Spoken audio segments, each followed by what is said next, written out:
MeghalayaPost.news.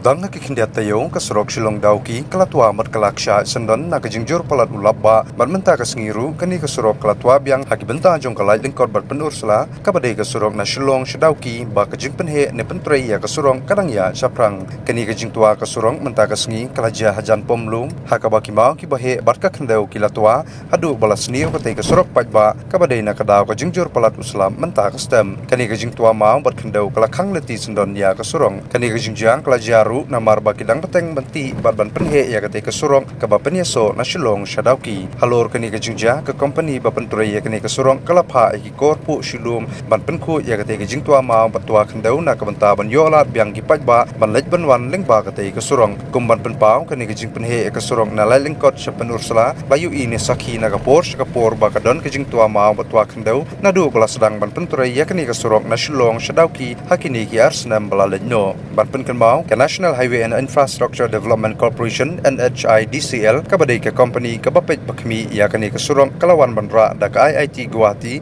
ban penlong ya ke jingwat benya halor ke jinglong jingman jong ki jaka ha kani ke jing penhe ya ke Surong na Shillong-Dawki